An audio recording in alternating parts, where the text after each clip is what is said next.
आदाब नाज़रीन, खबरनामे में आपका इस्तकबाल है। मैं हूं साइमा खान। सबसे पहले नजर हेडलाइंस पर। ऑपरेशन सिंदूर पर आज लोकसभा में शुरू होगी 16 घंटे की बहस। वजीर दिफा राजनाथ सिंह करेंगे बहस की शुरुआत। ऑपोजिशन की तरफ से राहुल गांधी और अखिलेश यादव समेत कई लीडर बहस में हो सकते हैं शामिल।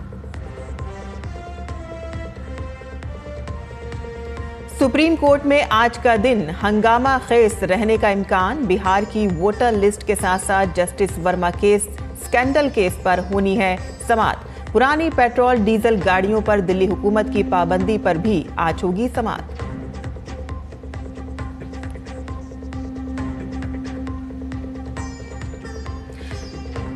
अमेरिका और यूरोपीय यूनियन के दरमियान हुआ तारीखी तिजारती मुआहदा। अमेरिका यूरोपीय यूनियन पर लगाएगा 15% टैरिफ, जबकि यूरोपीय यूनियन अमेरिका में करेगा $600 बिलियन की सरमायाकारी।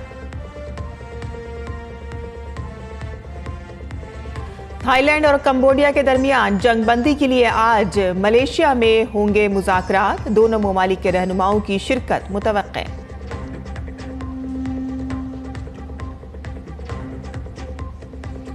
और फीडे विमेंस वर्ल्ड कप की फातेह का फैसला आज। ग्रैंड मास्टर कोनेरो हम्पी और दिव्या देशमुख के दरमियान होगा टाई ब्रेकर मुकाबला। और अब खबरें तफसील से। ऑपरेशन सिंदूर की गूंज आज से पार्लियामेंट में सुनाई देगी और इस मसले पर बहस की तारीख आज लोकसभा और फिर कल राज्यसभा में तय की गई है। वजीर दिफा राजनाथ सिंह आज ऑपरेशन सिंदूर पर बहस शुरू करेंगे।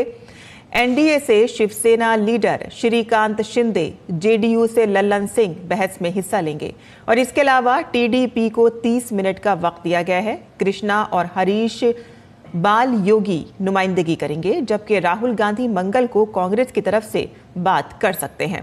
कांग्रेस के गौरव गोगोई, प्रियंका गांधी, दीपेंद्र हुड्डा, केसी वेणुगोपाल भी बहस में शामिल हो सकते हैं। समाजवादी पार्टी के पास 65 मिनट का वक्त है और इस दौरान अखिलेश यादव और राजीव राय अपना मौकफ रखेंगे।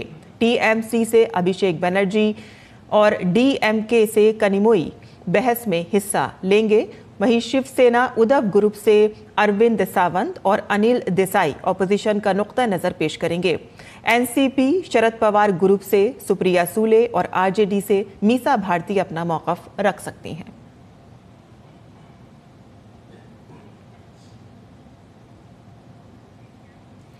पार्लियामेंट में ऑपरेशन सिंदूर पर मुजव्वजा बहस के लिए बीजेपी के रुकन पार्लियामेंट मनन कुमार मिश्रा ने कहा है कि बगैर किसी हंगामाराई और ऐवान का वक्त जाया किए बहस होनी चाहिए।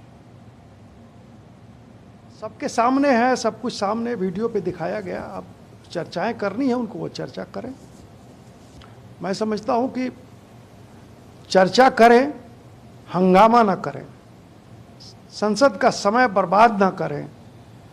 कंस्ट्रक्टिव सवाल हो, कंस्ट्रक्टिव जवाब मिलेगा। लेकिन चर्चा करके या किसी चीज़ का, हमारी सेना का, हमारे जो भी प्रयास हुए, हमारी जो उपलब्धियां हुई, उनका मखौल उड़ाने का प्रयास करेंगे तभी दिक्कत होगी। तब लोगों को भी पसंद नहीं आएगा और संसद की गरिमा को भी ठेस पहुंचेगा। वहीं पार्लियामेंट के मॉनसून इजलास का दूसरा हफ्ता आज से शुरू हो रहा है। समुद्र के जरिए नकलो हमल से मुतालिक बिल 2025 पर बहस, जो 23 जुलाई को शुरू हुई थी, आज राज्यसभा में आगे बढ़ाई जाएगी। बिल को बंदरगाहों, जहाजरानी और आबी गुजरगाहों के वजीर ने बहस के लिए पेश किया था। लोकसभा के जरिए मंजूर करदा इस बिल में भारत की एक बंदरगाह से दूसरी बंदरगाह या दुनिया की किसी भी बंदरगाह तक सामान की नकलो हमल के लिए जिम्मेदारियों, देनदारियों, इख्तियारात और रियायत से मुतालिक इल्तिजाम है। 9 मुंतखब अराकीन असेंबली ऐवान बाला में हलफ उठाएंगे और इसके अलावा सवालात के वक्फे के दौरान मुख्तलिफ वजारतों से पूछे जाने वाले बहुत से अहम सवालात दर्ज हैं। बिहार में वोटर लिस्ट के स्पेशल इंटेंसिव रिवीजन SIR में एक बड़ा इंकशाफ हुआ है। नजरसानी के पहले मरहले के अददशुमार से ये बात सामने आई है कि तकरीबन 35 लाख वोटर या तो गायब हैं या अपने रजिस्टर्ड पते से मुस्तकिल तौर पर हिजरत कर चुके हैं और अब तक 7.24 करोड़ या 91.69% वोटरों से फॉर्म वसूल हुए हैं। इलेक्शन कमीशन ने कहा है कि पहले मरहले में बिहार की मौजूदा वोटर लिस्ट के 99.8% का अहाता किया गया है।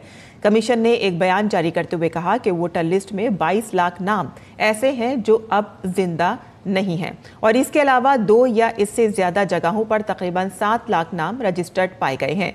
कमीशन ने कहा है कि जिन वोटरों ने फॉर्म नहीं भरे हैं, जिनकी मौत हो चुकी है या जो मुस्तकिल तौर पर किसी दूसरी रियासत में हिजरत कर चुके हैं, उनकी फहरिस्त 20 जुलाई को तमाम 12 तस्लीमशुदा सियासी जमातों के साथ शेयर की गई है। इलेक्शन कमीशन ने यकीन दिलाया है कि अगर कोई शख्स वोटर लिस्ट से बाहर है तो उसका मतलब ये नहीं होगा कि उसकी शहरियत खत्म हो गई है। इलेक्शन कमीशन ने यह भी कहा है कि कानून और आइन के तहत उसे शहरियत से मुतालिक दस्तावेजात मांगने का हक है ताकि लोगों को वोट का हक मिल सके। और सुप्रीम कोर्ट में आज का दिन हलचल भरा होने की उम्मीद है। सुप्रीम कोर्ट आज कई अहम मुकदमात की समाअत करेगा, जिनमें सबसे अहम बिहार में खुसूसी राय दहिंदगान की फहरिस्त पर नजरसानी का मामला है, जिसकी समाअत बिहार में SIR के मुस्तकबिल का फैसला करेगी। गुज़िश्ता समाअत में अदालत ने नजरसानी का अमल नहीं रोका था। अदालत ने तस्लीम किया था कि इलेक्शन कमीशन को वोटर लिस्ट की गहराई से नजरसानी करने का आईनी हक हासिल है। हालांकि उससे इस अमल के वक्त पर सवालात उठाए थे और कहा था कि यह मसला जमहूरियत की असास और हक़ राय दही से मुतालिक है। और इतना ही नहीं, समाअत के दौरान अदालत ने इलेक्शन कमीशन से वोटर लिस्ट में शामिल करने के लिए तजवीज़ करदा 11 दस्तावेजात की फहरिस्त के बारे में भी सवाल किया था और इन दस्तावेजात में इलेक्शन कमीशन की जानिब से जारी करदा आधार कार्ड और वोटर शिनाख्ती कार्ड को शामिल न करने पर सवाल उठाया था। सुप्रीम कोर्ट में आज जस्टिस यशवंत वर्मा की दरख्वास्त पर समाअत होगी। दरख्वास्त में इन हाउस कमेटी की रिपोर्ट और मुआखजे की सिफारिश मनसूख करने की गुजारिश की गई है। रिपोर्ट में जस्टिस वर्मा को घर से मिलने वाली नकदी का जिम्मेदार करार दिया गया है। 23 जुलाई को पिछली समाअत में सीनियर वकील कपिल सिब्बल ने जस्टिस वर्मा की तरफ से दलील दी थी। उन्होंने कहा था कि इसमें कुछ आईनी पेचीदगियां हैं और बराए मेहरबानी जल्द अज जल्द एक बेंच तश्कील दें। और इस पर सुप्रीम कोर्ट ने कहा था कि केस की समाअत के लिए नई बेंच तश्कील दी जाएगी। दूसरी जानिब पार्लियामेंट में जस्टिस यशवंत वर्मा के खिलाफ मुआखजे की कार्रवाई भी शुरू हो गई है। 21 जुलाई को 152 मेंबरान पार्लियामेंट ने जस्टिस वर्मा को हटाने के लिए लोकसभा में स्पीकर ओम बिरला को मेमोरेंडम पेश किया। वहीं राज्यसभा में 50 से ज्यादा मेंबरान पार्लियामेंट ने इस तजवीज़ पर दस्तखत किए और ख्याल रहे कि दिल्ली में जस्टिस यशवंत वर्मा की सरकारी रिहाइशगाह से बड़ी तादाद में जली हुई नकदी बरामद हुई है और इस हवाले से सुप्रीम कोर्ट ने एक दाखिली कमेटी तश्कील दी थी जिसने मामले की तहकीकात की थी। दिल्ली NCR में पुरानी पेट्रोल और डीजल की गाड़ियों पर पाबंदी से मुतालिक एक अहम अर्जी पर आज सुप्रीम कोर्ट में समाअत होगी। ये अर्जी दिल्ली हुकूमत ने दाखिल की है, जिसमें सुप्रीम कोर्ट के 2018 के हुक्म पर नजरसानी का मुतालबा किया गया है। इस हुक्मनामे में पुरानी गाड़ियों, खास तौर पर 10 साल पुरानी डीजल और 15 साल पुरानी पेट्रोल गाड़ियों के चलाने पर पाबंदी आयद कर दी गई है, और चाहे वो तकनीकी तौर पर काबिल हों या BS6 मयारात के मुताबिक हों। अदालत हुक्म पर नजरसानी करे तो हजारों गाड़ी मालिकान को राहत मिल सकती है। उत्तर प्रदेश के बाराबंकी जिले के हैदरगढ़ इलाके में वाक़ कदीम औसानेश्वर महादेव मंदिर में एक बड़ा हादसा पेश आया है। सावन के तीसरे पीर को रात 12 बजे के बाद जल अभिषेक शुरू हुआ, जिसमें अकीदतमंदों की बड़ी भीड़ जमा थी और इसी दौरान तकरीबन 2 बजे मंदिर के अहाते में अचानक करंट फैल गया, जिससे भगदड़ मच गई। लोग चीखों पुकार के दरमियान इधर उधर भागने लगे। हादसे में 2 अकीदतमंदों की मौके पर ही मौत हो गई, जबकि 29 अफराद जख्मी हो गए। जख्मियों में खवातीन और बच्चे भी शामिल हैं।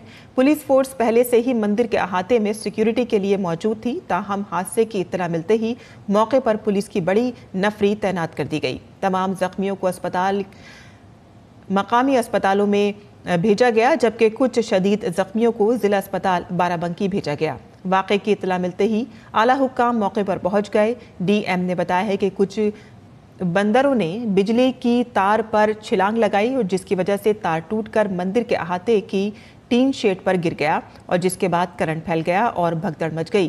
जिला मजिस्ट्रेट ने बताया है कि हादसे में 29 अफराद जख्मी हैं और 2 की हालत नाजुक बताई जा रही है। बाराबंकी डिस्ट्रिक्ट अस्पताल में दाखिल उनको कराया गया है। नीतीश कुमार की हुकूमत में बिहार में सनअती इनकलाब बर्पा हो रहा है और इसी की एक झलक आप पटना के करीब बिहटा के सिकंदरपुर में देख सकते हैं। बड़ी कंपनियां सिकंदरपुर में अपने प्लांट लगा रही हैं।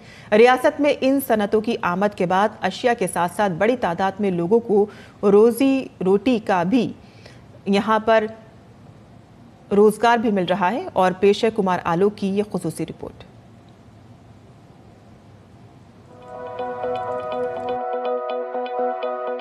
बिहार की तस्वीर अब बदल रही है।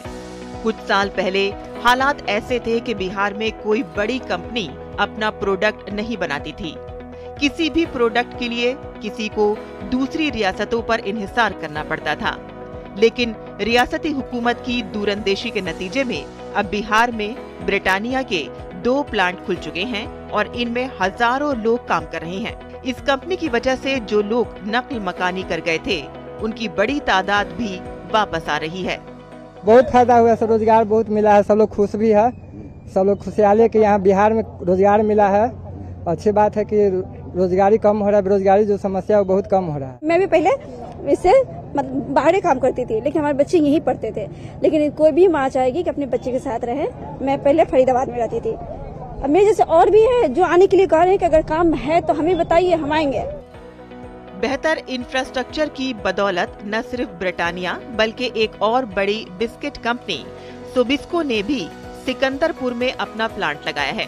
10 एकड़ में लगाए गए इस प्लांट की कुल लागत 250 करोड़ रुपए है। इस कंपनी में 700 लोग बराह रास्त और तकरीबन 4000 लोग बिलवास्ता काम कर रहे हैं।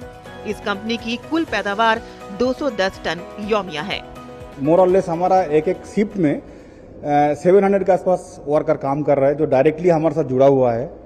अभी हमारा इनिशियल फेज है, आगे चल के थोड़ा और भी बढ़ सकता है और आदमी और हम लोग एम्प्लॉयमेंट देंगे जहां तक मेरे को उम्मीद है। सेकेंडली इनडायरेक्टली हमारा पास ये भी मान के चलो जैसे हम लोग का सीबी बॉक्सेस वगैरह आता है, फ्लोर मिल से मैदा आ रहा है, वो भी इनडायरेक्टली मैन पावर अगर देखेंगे वहीं पे भी मोर और लेस 1000 के आसपास वहीं पे भी एम्प्लॉयमेंट जनरेट हुआ है। और मैं ये क्रेडिट टोटली बिहार गवर्नमेंट को देना चाहता हूं। पहले क्या होता था, बिहार से लोग जाता था दूसरा स्टेटों में काम करने के लिए, आज दूसरा स्टेट से बिहार में आ रहा है। मैं तो ये बोलता हूं कि बिहार गवर्नमेंट का बहुत बड़ा अचीवमेंट है। हुकूमत की कोशिशों का नतीजा है कि बिहार के लोग जो रोजी रोटी कमाने के लिए दूसरी रियासतों में जाते थे अब बिहार आ रहे हैं। मुल्क के मुख्तलिफ हिस्सों से लोग ब्रिटानिया और सोबिस्को जैसी कंपनियों में काम कर रहे हैं। अपना घर में काम और वहाँ काम तो बहुत है। हमको यहाँ काम करके बहुत अच्छा लग रहा है। जितना वहाँ मिलता था हमको वहाँ इतना यहाँ मिल रहा है। बिहार एक उन्नति को चल रहा है सर, उन्नति होगा और होगा।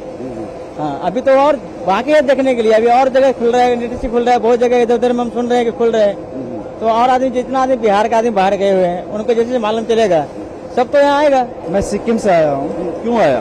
काम करने के लिए यहाँ पर, क्योंकि यहाँ का जॉब भी मेरे को अच्छा लगा है, सब कुछ यहाँ पर सुविधा भी बहुत अच्छा है, इसीलिए मैं यहाँ पर काम करने के लिए आया हूँ। बिहार हुकूमत की ये कोशिश जामे तरक्की को फरोग दे रही है, खास तौर पर खवातीन को बाइख्तियार बनाने, देही सनतकारी और रियासत में एक हुनरमंद इफरादी कुव्वत की तख्लीक के जरिए बिहार में तरक्की की लहर की आमद शुरू हो गई है। एक पलायन का जो धब्बा था बिहार पर कि बिहार के लोग नौकरी की तलाश में बाहर जाते हैं, अपने परिवार से दूर रहते हैं, लेकिन इंडस्ट्री के आ जाने के बाद से आप देख सकते हैं कि भारी संख्या में लोग लौट के आए हैं अपने घरों में, क्योंकि उनके अपने ही घरों में उद्योग धंधा की स्थापना बिहार सरकार ने की है। कैमरामैन विनोद ओझा के साथ Kumar Alok, DD news, Bihta. Railway के वजीर अश्वनी वैष्णव ने वडोदरा में अल्स्टॉम कंपनी का दौरा किया और इस दौरान उन्होंने कहा कि वजीर-ए-आज़म नरेंद्र मोदी के मेक इन इंडिया प्रोग्राम के तहत भारतीय रेलवे की तामीर में बहुत तेजी से तरक्की आ रही है और अब दुनिया के कई ममालिक को रेलवे की बहुत सी मसनूआत बरामद कर रहा है। हमारे नुमाइंदे ने अश्वनी वैष्णव से खुसूसी बातचीत की है। सर, खास करके भारतीय रेलवे नया आयाम सर कर रही है। भारत में रेलवे का प्रोडक्शन बहुत अच्छा बढ़ा है। प्रधानमंत्री जी के मेक इन इंडिया कार्यक्रम के तहत जो अब भारत से मेट्रो कोच ऑस्ट्रेलिया कनाडा जाने लगे हैं, बोगी जाने लगी है UK, Saudi Arabia, France, Australia, propulsion system जाने लगा है France, Mexico, Romania, Spain, Germany, Italy, passenger coaches Mozambique, Bangladesh, Sri Lanka जाने लगा है। फिर engine locomotive Mozambique, Senegal, Sri Lanka, Myanmar, Bangladesh और रिपब्लिक ऑफ गिनी के लिए अभी माननीय प्रधानमंत्री जी ने पहला लोको फ्लैग ऑफ किया था। तो ओवरऑल प्रधानमंत्री जी का जो make in India, make for the world का विजन है वो रेलवे में भी साकार होने लगा है। रेल मंत्रालय और माहिती और प्रसारण मंत्री ने बनाया कि अपना भारत अब एक भारत श्रेष्ठ भारत बनके भारतीय रेल में नया आयाम दिखाई दे रहा है। भार्गव त्रिवेदी धीरज के साथ, वडोदरा, अहमदाबाद। वहीं सीनियर आईपीएस अफसर और दिल्ली पुलिस के एडिशनल सीपी दिनेश कुमार गुप्ता की किताब policing and crime trends in India वैदिक दौर से मौजूदा वक्त तक पुलिसिंग और बदलते हुए जराइम की तारीख पर मबनी है। एक ऐसी किताब है जो पुलिसिंग की तारीख और मौजूदा वक्त तक बदलते हुए जराइम का जिक्र भी करती है। हमारे साथी अमरेंद्र गुप्ता के साथ खुसूसी बातचीत के दौरान किताब के मुसन्निफ आईपीएस दिनेश कुमार गुप्ता ने कहा कि मौजूदा वक्त में जराइम में बहुत सी तब्दीलियां आ रही हैं और इसलिए उनकी किताब मौजूदा वक्त के चैलेंजेस को समझने में मददगार साबित होगी। Policing and crime trends in India, ये वो किताब है जो किस तरह से पुलिसिंग को परफेक्ट किया जाए और किस तरह से अपने अनुभव को इस किताब में डाला है। इस पुस्तक के लेखक सीनियर आईपीएस और दिल्ली पुलिस के additional CP traffic Dinesh Gupta ji ने। सर, पहले तो बहुत बहुत शुभकामनाएं और बधाई आपकी नई किताब के लिए। कैसे ये विचार आया पुलिस की नौकरी के दौरान कि इस तरह की किताब लिखनी है जिसमें इस तरह की चीज़ों को, पुलिसिंग को किस तरह सुधारा जाए, उस पर लिखें? कैसे सर विचार? देखिए, जब वैसे तो विचार तो मेरे मन में बहुत शुरू से ही था, क्योंकि मेरे पिता भी ये पुलिस अफसर थे, उन्होंने किताब लिखी थी। तो मेरे मन में था कि मैं भी शायद अपने पिता के पद चिन्हों पर चलते किताब लिखूँगा। फिर पुलिस की नौकरी में मैंने भी ज्वाइन किया, मेरा कैरियर बढ़ता गया। फिर मैंने बीच में LLM किया नेशनल लॉ यूनिवर्सिटी दिल्ली से।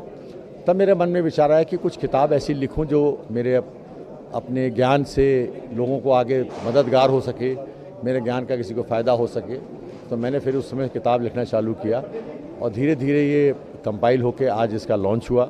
जब पुलिसिंग की बात करते हैं, बेटर पुलिस पे लगातार सरकार का भी फोकस रहा है और खासकर बात करें मोदी सरकार के तो कई सारी पुलिस व्यवस्था को सुधारने के लिए होम मिनिस्ट्री ने कई एप्रिसिएशन किया। लेकिन मैं सर इसकी किताब चूँकि लॉन्च हो गया है, मैं इसके मूल की बात जानूं कि किस तरह के संस्मरण हैं इसमें पुलिसिंग और क्राइम को लेके, या कुछ आपके अनुभव हैं इसमें? देखिए, जैसे मैंने आपको बताया कि इसमें वैदिक समय से में मनुस्मृति में, कौटिल्य के अर्थशास्त्र में पुलिसिंग उसमें भी लिखी गई थी। समाज में क्राइम हमेशा रहा है। क्राइम को कंट्रोल करने की हमारी जो विधि थी वो कैसे कैसे बदलती चली गई और पुलिसिंग कैसे बदलती गई और क्राइम कैसे पैटर्न बदलता चला गया, हमने इस चीज़ को इसमें उजागर किया है।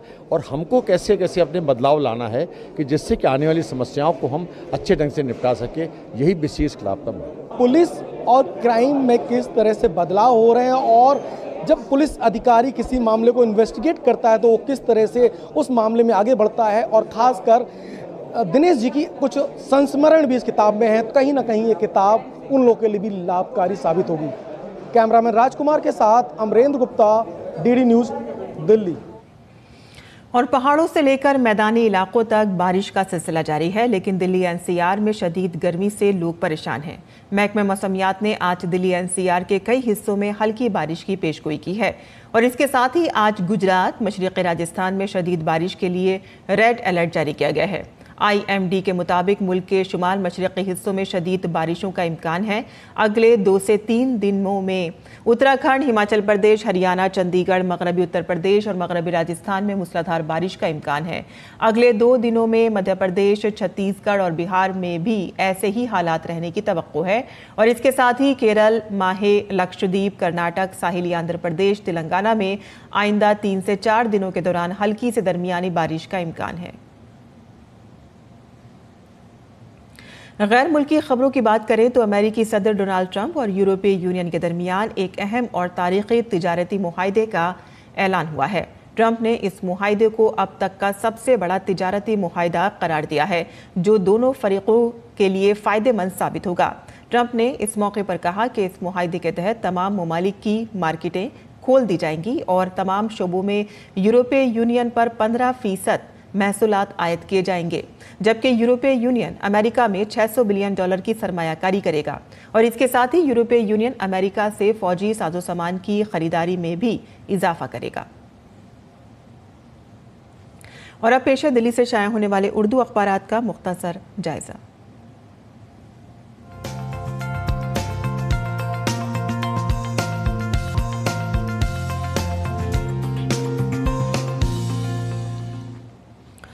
तो दिल्ली से शाया होने वाले उर्दू के अखबारात पर नज़र डाल लेते हैं, जिनकी शह सुर्खी कुछ इस तरह से है। ग़ज़ा में महदूद जंगबंदी का ऐलान हुआ है। इजरायली फ़ौज ने कहा है कि ग़ज़ा सिटी में देर अल बला और अल मुसाही में हर रोज़ सुबह 10 बजे से रात 8 बजे तक महदूद जंगबंदी नाफिज रहेगी और ग़ज़ा में हवाई और ज़मीनी रास्तों से इमदाद पहुंचना शुरू हो गई है।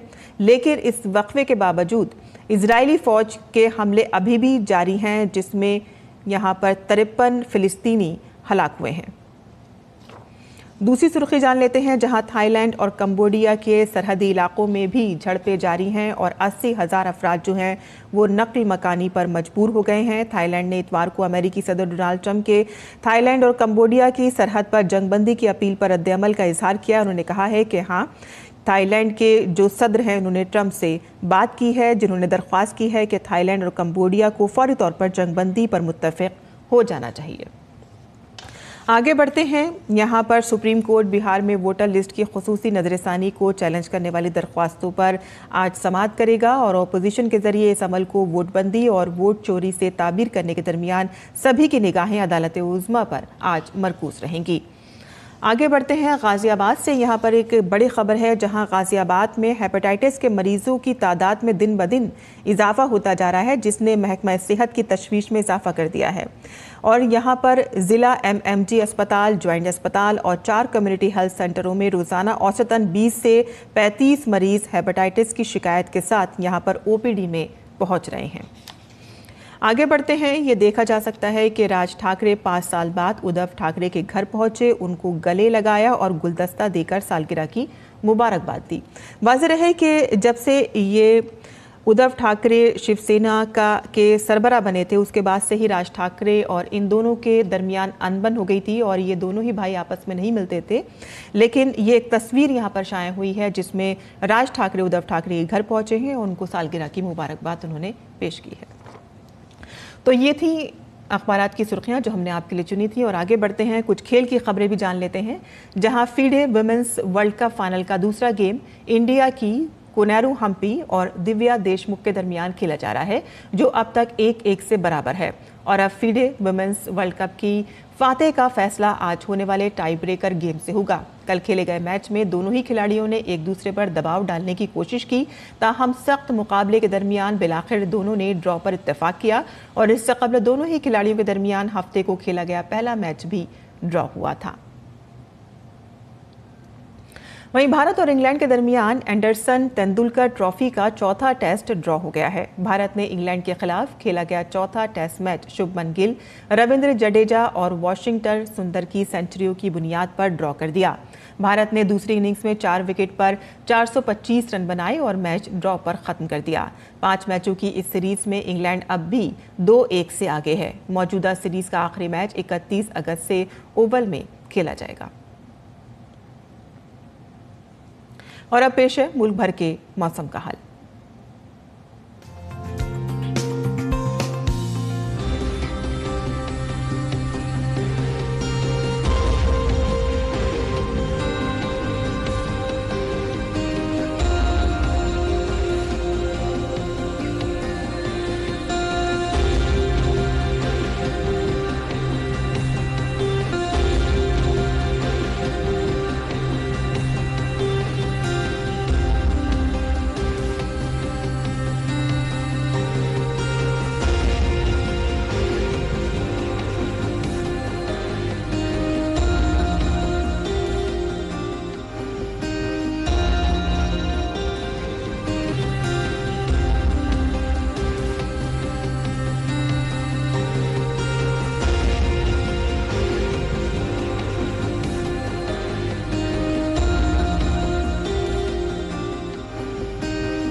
और इसी के साथ ही हमारा खबरनामा यहीं खत्म होता है। हमारी पूरी टीम को इजाजत दें। आदाब।